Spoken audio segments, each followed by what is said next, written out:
Can 3 different professional recording studios all work simultaneously to record one session in real time? Chugmasa Hoshifo at DShack, let's talk about it. In May of 2023, I began researching something called Audio-over-IP, which is basically just a fancy way of saying using internet and networking equipment like routers and LAN cables that you're familiar with to transport professional quality audio. Specifically, the product I focus my research on is called Dante, which is made by Audinate. It's one of many solutions that's out there, including things like AVB and Ravenna. This type of technology, however, allows you to send one signal to multiple different locations, unlike XLRs or traditional routing, which allows you to send from one place to, well, one place. This also allows you to send up to 512 channels both ways at the speed of light, full fidelity audio down a single Cat6 cable. Throughout the rest of 2023, I read everything I could, I did a lot of research, I wrote this long thesis on Dante, and I did a bunch of field recordings that came out really cool. These test recordings for the bigger project included things like recording a jazz quintet in a church building, doing location recordings of wind ensembles, doing big band swing recording, and even some simple singer-songwriter and small band stuff. Those videos you can actually see on my podcast, Successfully Unsigned. And if you want to know any more information about those things, you can drop a comment below or find me on Instagram. The 2 biggest goals of this project, though, are 1, to design schematics in a system that Middle Tennessee State University would be able to implement if they wanted to install Dante or Audio-over-IP solutions to their studios and facilities. And 2, to prove the early viability of this concept at MTSU with a multi-studio session. These studios, of course, were not designed or set up for Dante.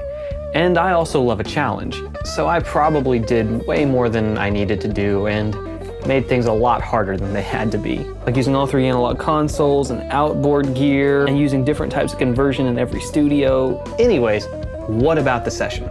Let's talk layout. I booked 3 different studios on MTSU's campus. Studios D, E, and C.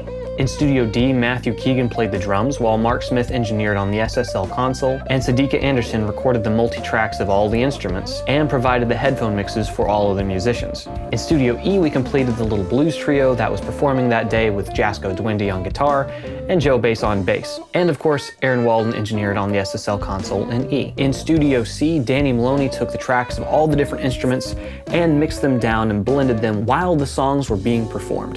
And me, I just walked around and got in everyone's way. You're kidding, right? Kind of. We tracked 6 songs in this session, and everything you've heard in this video came from that day. The session went extremely well, and I couldn't have asked for a better outcome. With this great group of engineers and great group of musicians, we were able to have just an excellent session that I couldn't be more proud of. So what type of equipment does it take to pull off a session like this? Well, for the Dante-enabled gear, in Studio D, we had an RME 12 mic D that got all of our drums out to the network, with a Focusrite RedNet AM2 box bringing back our guitar and bass to monitor. The engineer had an Audio-Technica AT&D 971A microphone for his talkback, and Sadika recorded and did the headphone mixes with a Focusrite PCIe NX card that was loaned to us from Focusrite for this project. So thank you, Focusrite. In the live room, the drummer also had both a Focusrite RedNet AM2 box and another one of the Audio-Technica microphones for headphones and for talkback. In Studio E, there was a Ferrofish A32D as the ins and the outs of that room, along with another Audio-Technica for a talkback for the engineer. The guitar and the bass player in that live room also listened to their mixes off of RedNet AM2 boxes. And finally, way over in Studio C, which was across campus in a different subnet, we had another Ferrofish A32D acting as the boundary clock, and we used Dante Virtual Sound Card as the ins and the outs for the mix engineer in C. And lastly, Danny, the engineer there, also had one of the Audio-Technica AT&D 971A microphones for his talkback. If you want to know the really nerdy details of the session flow and the routing of this session, you can watch this video here, which was a behind-the-scenes take on everything as it was being explained to the engineers the day of the session. This was such a cool project to bring to life, and I hope to have opportunities to do this kind of thing again in the future. There's a huge world of different ideas that you can take and use audio over IP and Dante to create new workflows and to do things that have never been done with traditional audio. I highly recommend all of you engineers out there to learn a little bit about audio over IP, as I believe that's the future of where most professional audio is going to go. Don't forget to hit that like and subscribe, and till next time, Yakuke for watching.